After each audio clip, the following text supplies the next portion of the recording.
चलिए श्रृंखला आगे बढ़ाते हैं। आज जो ये लेक्चर कब का है, ये है 5 और 6 जनवरी 2025 का। उम्मीद है कि आपने जो है करंट अफेयर्स पढ़ रखा होगा। और देखिए इसीलिए 2-3 दिन लेट, 2-1 दिन लेट ऐसे हो जाता है कि, और इसका देखिए दोनों बेनिफिट, एक तो हमारे लिए हो जाता है, हमको सहूलियत रहे, हम क्वेश्चन आराम से सेट कर लेते हैं, बढ़िया से कर लेते, क्या मतलब करवा लेते हैं किसी से। बाकी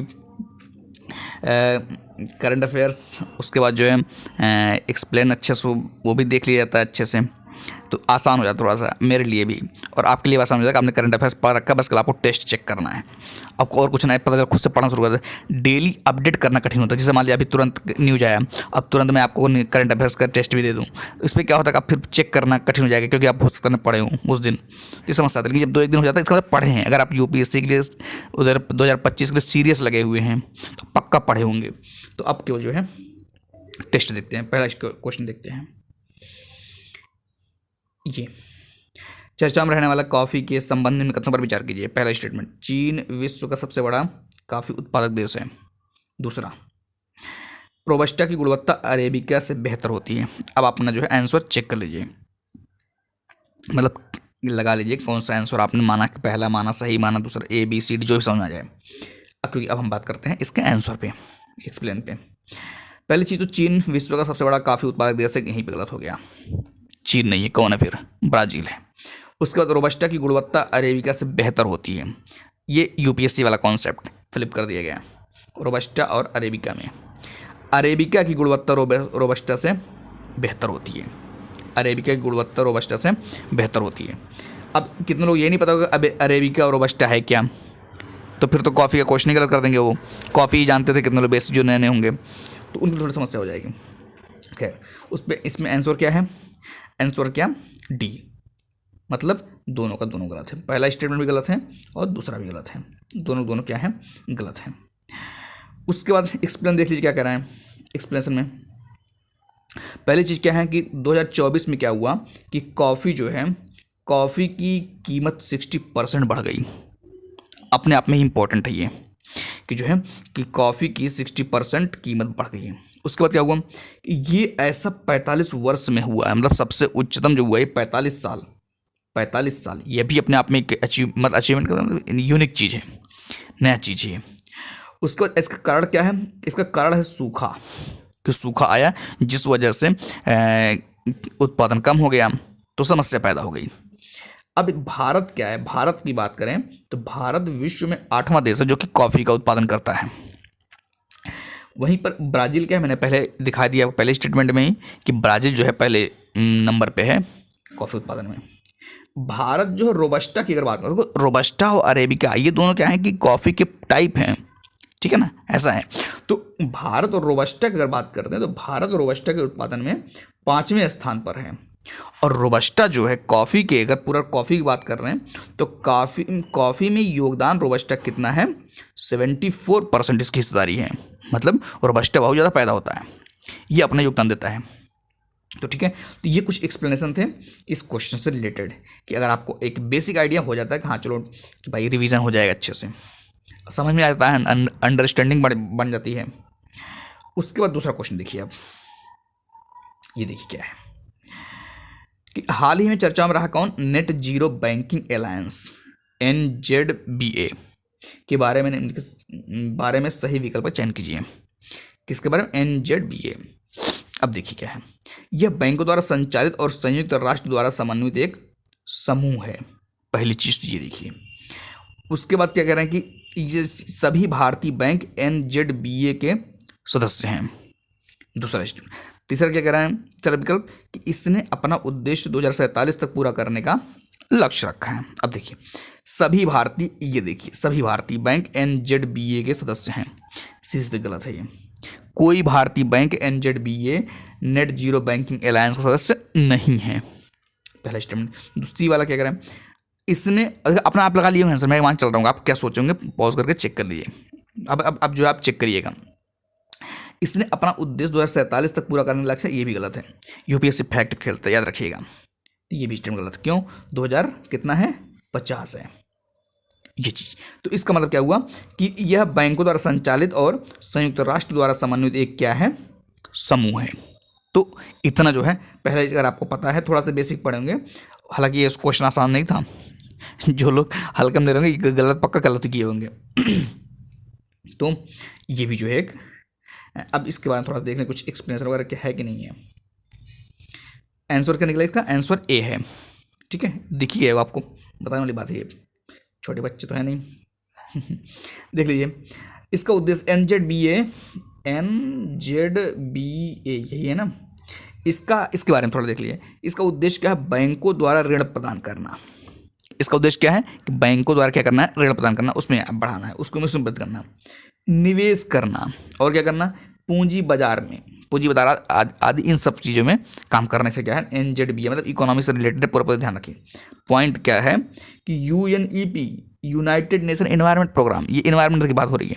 UNEP वित्त पहल के उसी के UNEP की जो वित्त वाला पार्ट है उसकी बात हो रही है। वित्त पहल के तहत principle for responsible banking PRB, principle for responsible banking की जलवायु संबंधी एक पहल है। क्या है? जलवायु संबंधी एक पहल। ठीक है ना, मतलब इकोनॉमी आपको दिख रहा है और इन्वायरमेंट, दोनों का क्या है? कम्बिनेशन है पूरी तरीके से। तो ये थोड़ा जो है ध्यान रखिएगा, इंपॉर्टेंट हो सकता है एग्जाम के पॉइंट ऑफ व्यू से। ठीक है, अब क्वेश्चन नंबर 3 देखिए। जी, हाल ही में चर्चाओं में रहने वाला कोंडा रेड्डी जनजाति, क्या? कोंडा रेड्डी जनजाति के बारे में निम्नलिखित कथनों पर विचार कीजिए। पहला स्टेटमेंट, यह विशेष रूप से कमजोर जनजाति समूह में है। अच्छा, ये छांटना बड़ा कठिन होता है। जैसे मैंने आपको लॉजिक बता दिया, चलो ठीक है फ्लिप कर दिए, या स्टेटमेंट गलत हो जाएगा फैक्ट, लेकिन ये छांटना कठिन होता है ना कि हाँ इसमें कौन सा सही कौन सा गलत होगा। अब इसलिए यह विशेष रूप से कमजोर जनजाति समूह PVTG में है। इनकी मातृभाषा कन्नड़ है। परिवार प्रतिसत्तात्मक होता है। अब पता होगा नहीं पता होगा बात अलग है। अब अपना आप जो है आंसर एक विकल्प कोई चुन लीजिए, आपका करीबी विकल्प कौन सा है, आप किसको सही मानते हैं। अब हम बात करते हैं आंसर तरफ। पहली चीज़, यह विशेष रूप से कमजोर जनजाति समूह PVTG में है, बिल्कुल सही बात है। इसकी मातृभाषा कन्नड़ है, बिल्कुल गलत बात है। कौन सी है? तेलुगु है, तेलुगु, ये ध्यान रखिएगा। परिवार पितृसत्तात्मक होता है, बिल्कुल सही है। परिवार कौन सा होता है? परिवार पितृसत्तात्मक होता है। ये तो रहा पूरा कि क्यों आंसर सही है क्या गलत है। अब इसके बारे में थोड़ा सा कुछ एक्सप्लेनेशन देख लेते हैं। आंसर क्या है? अब देख लीजिए, आंसर B निकला नहीं निकला, ये सही है और ये सही है, ये गलत है, मतलब 2 सही है, केवल 2 सही है। आंसर क्या निकला? B। ठीक है, अब बात आती है कि इसके बारे में कुछ एक्सप्लेनेशन देख लेते हैं। देखिए, ये जो न्यूज में क्यों आया था? न्यूज में इसलिए आया था लिव इन रिलेशनशिप को लेकर के। ये लोग क्या है कि अब विवाह, जो पारंपरिक विवाह होता है, जो पारंपरिक मैरिज है, उसको नहीं मान रहे अभी ये उसको उससे हट करके क्या कर रहे हैं? ये लिव इन रिलेशनशिप को मान रहे हैं। इसलिए जो है कौन सा कोंडा ही है ना भाई, पता चला कुछ और बोल दे, कोंडा रेड्डी है ना, कोंडा रेड्डी। तो ये जो है क्या मान रहे हैं कि लिव इन रिलेशनशिप को जो है ज़्यादा महत्व दे रहे हैं, इसको ज़्यादा अपना रहे हैं। पहली चीज़, इसमें इन लोगों में एकल और बहु विवाह दोनों होते हैं। केवल एकल भी नहीं होता है और केवल बहु भी नहीं होता, दोनों होते हैं। ये भी पॉइंट ध्यान रखिएगा। ये कहाँ पे रहने वाले हैं? आंध्र प्रदेश में निवास करने वाले हैं। इनके मातृभाषा मैंने आपको बताया दिया, तेलुगु है। मुत्यालम्मा इनकी क्या है? कौन है? ग्राम देवता है मुत्यालम्मा। और भूमि देवी को क्या बोलते हैं? पृथ्वी देवी। ये दोनों क्या की जाती है? पूजा की जाती है। ये लोग पूजा करते हैं इन दोनों की। ठीक है, तो बेसिक कम से कम इतना पता होना चाहिए कि कोंडा रेड्डी के बारे में, इस जनजाति के बारे में। ठीक है, कि क्यों आ रहे हैं, मेन फैक्टर ये है, मेन पॉइंट ये है। और ऑलरेडी ये सब मुद्दे बहुत जो है चल रहे हैं। ठीक है, उसके बाद क्या है? Question number 4। क्वेश्चन नंबर 4 ये देखिए, ये भी अपना इंपॉर्टेंट क्वेश्चन है कि चर्चा में रहे गुरुत्वीय तरंगे के बारे में विचार कीजिए। गुरुत्वीय तरंग है ना, इसके बारे में अब विचार करिए। पहला स्टेटमेंट क्या कि ये अपने मार्ग में आने वाले वस्तु को बिना प्रभावित किए आगे बढ़ता है। क्या? बिना प्रभावित किए आगे बढ़ता है। दूसरा स्टेटमेंट क्या है? लीगो ने पहली बार गुरुत्वीय तरंगों का पता लगा। अभी इमेज क्या है कि आपको पता होना चाहिए कि लीगो क्या है। अगर लीगो ही नहीं पता फिर तो क्वेश्चन ही गलत कर देंगे, कुछ समझ नहीं आएगा। है ना। और ग्रेविटेशनल वेव, अगर गुरुत्वीय तरंगे भी नहीं पता है फिर भी तो और समस्या है ना कि आप पहचानेंगे क्या, इसमें पहचान नहीं पाएंगे कुछ न कुछ लगेगा कि इधर की बात हो रही उधर की बात हो रही, लेकिन गुरुत्वीय तरंगे अपने से तुक्का थोड़ा लगाएंगे कि ये तरंग ऐसे हो जाएगा वैसे हो जाएगा, नहीं। तो यहाँ पर आपको क्या करना है, पहला स्टूडेंट आपने अपना जो है ऑप्शन या विकल्प जो है चुन लिया होगा, कौन सा सही कौन सा गलत है। अब आंसर देखिए, सबसे पहले ये गुरुत्वीय तरंग के बारे में कि ये अपने मार्ग में, common sense question, common sense को एकदम, ये अपने मार्ग में आने वाले वस्तुओं को बिना प्रभावित किए, ऐसा हो सकता है बिना प्रभावित किए जाए चला जाएगा। हाँ, अब आदर्शवादी विचारधारा बात लगे, हाँ हो भी सकता है, फिर तो बातें लगे तो सही मान लेंगे, लेकिन ये ऐसा नहीं होता, ये गलत हो गया। उसको लिगो ने पहली बार गुरुत्वीय तरंग को पता लगा, बिल्कुल सही बात है ये। सवाल ये है कि लिगो क्या है, अभी आपको सब पता चल जाएगा धीरे धीरे, धैर्यता बना रखिए ना। तो आंसर क्या निकला, पहले चीज आंसर क्या निकला, आंसर है बी, है ना। आंसर कौन सा है, आंसर है बी। कहाँ गया भाई आंसर, कहाँ गया, देखिए ये आंसर है बी। अब देखिए सबसे पहले क्या है कि जो आपका ग्रेविटेशनल वेव है, इसी बारे में चर्चा हो रही ना, ये प्रकाश की गति से चलता है। आपका इलेक्ट्रोमैग्नेटिक वेव भी जो है प्रकाश की गति से ही चलता है। ये आपको अगर लोग देखेंगे तो आप कभी प्रूव भी किए होंगे इसको लेकर के कि प्रकाश की गति से इलेक्ट्रोमैग्नेटिक वेव भी चलता है और प्रकाश की गति से ग्रेविटेशनल वेव भी चलता है। ये जब चलता है तो ये संकुचन और विस्तार करता है वस्तुओं में, जो अभी स्टेटमेंट था कि ये बिना प्रभावित किए निकल जाता है, प्रभावित करता है, क्या करता है, संकुचन और प्रसरण बोलते हैं कुछ लोग, लेकिन ये क्या है, संकुचन और विस्तार, ये करते हुए आगे बढ़ता है। हुआ क्या कि सापेक्षता के सिद्धांत जो आइंस्टीन ने दिया था, आइंस्टीन का ही तो है ये सापेक्षता का सिद्धांत, तो उसी समय जो है ग्रेविटेशनल वेव की भविष्यवाणी की गई थी, ठीक है ना। ये क्या करता है कि जो जिस स्रोत से निकलता है ग्रेविटेशनल वेव, ये उसके सभी दिशाओं में निकलता है, ऐसा नहीं कि जो है कि केवल एक ही दिशा में गति करेगा, नहीं सभी दिशाओं में गति करता है, ठीक है। हाँ, बात क्या थी लीगो की, लीगो क्या होता है, laser interferometer gravitational wave observatory, क्या है, लेजर। देखिए लेजर इंपॉर्टेंट है, अगर आप लेजर कभी कोई मान लीजिए फुल फॉर्म पूछ लें, अब आप लेजर को लेजी समझ रहे हैं तो फिर बात अलग है ना, आपने उसको उल्टा नहीं समझना है। लेजर इंटरफेरोमीटर ग्रेविटेशनल पकड़ लेंगे, ऑब्जर्वेटरी, है ना। तो ये रहा थोड़ा सा कुछ एक्सप्लेनेशन इस क्वेश्चन से रिलेटेड। अब लास्ट क्वेश्चन है क्वेश्चन नंबर 5, इसमें देखिए क्या है, क्वेश्चन नंबर 5 देखिए, 03 मतलब 3 जनवरी को जयंती मनाए जाने के कारण चर्चाओं में रहे कौन, सावित्रीबाई फूले के बारे में विचार कीजिए। क्या कह रहा है, पहला स्टेटमेंट, अपने पति ज्योतिबा फूले के साथ सत्यशोधक विवाह के प्रथा का आरंभ किया था, सत्यशोधक विवाह।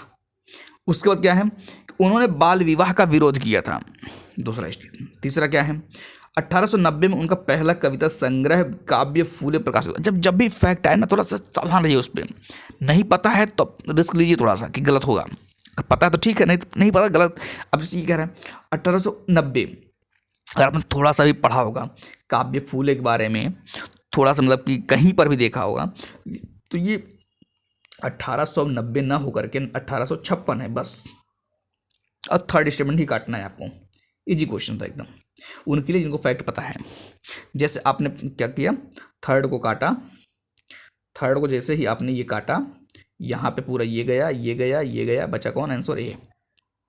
अब यहाँ पर आपको देखना क्या क्या करना है, अपने पति ज्योतिबा फूले के साथ सत्यशोधक विवाह के प्रथा आरंभ किया। उन्होंने बाल विवाह का क्या किया था, विरोध किया था। ये कुछ पॉइंट थे। अब थोड़ा सा बात कर लेते हैं इसके एक्सप्लेनेशन के बारे में। इसमें क्या है, आंसर क्या ए निकलेगा ना।